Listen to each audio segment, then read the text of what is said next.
दारुल देवबंद में शेख उल हदीस थे हजरत मौलाना हुसैन अहमद मदनी रहमतुल्लाह अलैह। अंग्रेज उनसे डरता था बहुत ज्यादा, पूरे मुल्क में जाकर अंग्रेजों को ललकार, डरते नहीं थे, शेर की तरह दहाड़ते थे। तो अंग्रेजों ने सोचा इनको दारुल देवबंद से निकलवा दिया जाए।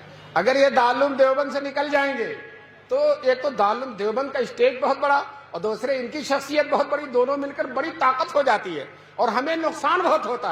कम से कम इनको दारुल से निकलवा दिया जाए ताकि इनकी आवाज में जोर न रहे, कम से कम दारुल के शेख उल हदीस तो नहीं रहेंगे। लेकिन चूंकि दारुल देवबंद अंग्रेजों से एक पैसा नहीं लेता था तो अंग्रेज उस पर कोई आर्डर भी नहीं दे सकता था। हैदराबाद के नवाब जो अंग्रेजों के तरफदार थे, अंग्रेजों से मिले हुए थे, अंग्रेजों ने हैदराबाद के नवाब को आमादा किया कि आप दारुल देवबंद में चंदा देते हैं, आपका असर और रसूख है, आप अपने असर और रसूख को इस्तेमाल करके मौलाना मदनी जो हमारे सबसे बड़े मुखालिफ हैं दारुल देवबंद से उनको निकलवा दीजिए।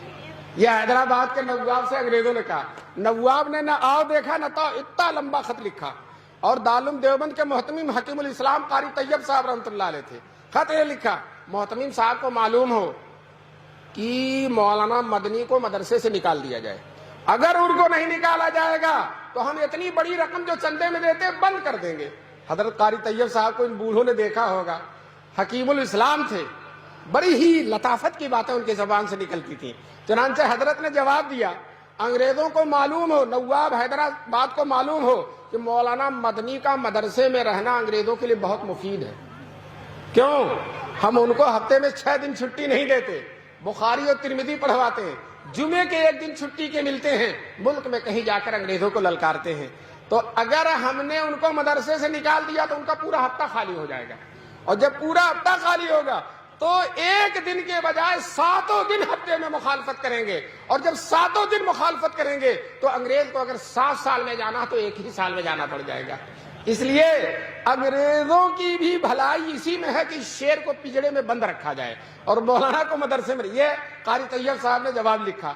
कुछ दिनों के बाद शेख उल इस्लाम हजरत मदनी को मालूम हुआ तो दफ्तर एहतमाम में तशरीफ लाए। हजरत कारी तैयब साहब से कहा, कारी साहब मेरे बारे में क्या खत आया और आपने क्या जवाब दिया?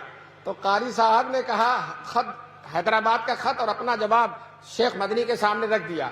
हजरत मदनी ने संजीदगी से, वक़ार और तमकनत से मुताला करके कहा, मोहतमीम साहब दूसरा खत लिखिए और ये लिखिए कि नवाब साहब आपने धमकी दी है कि आइंदा चंदा बंद कर देंगे। हम आपसे कहते हैं कि अब तक साल से जितना चंदा दिया आपने, सारे चंदे की फहरिस्त भेज दीजिए, आपकी सारी रकम वापस कर दी जाएगी। आइंदा देना तो दूर की बात है, आपकी सारी रकम वापस कर दी जाएगी। आप समझते हैं मदरसा आपके चंदे से चलता, मदरसा अल्लाह की अमानत है और अल्लाह इसको चलाने वाले।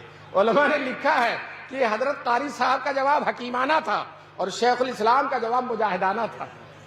मैंने ये वाकया एक जगह सुनाया, वहां मौलाना अफजाल साहब जौहर कासमी जो इसी अतराफ के रहने वाले थे, जी वो मुझसे मोहब्बत फरमाते थे, वो खड़े हो गए मेरी तकरीर के बाद और कहा मौलाना ने, वो मौजूद थे, कहा मौलाना ने जो वाकया सुनाया वो हमारे ही जमाने में पेश आया था, जब वहां हम पढ़ते थे उसी जमाने में पेश आया था। दोस्तों देखिए अल्लाह ताला ने उन्हीं के एक मखसूस शागिर्द से तायद करा दी।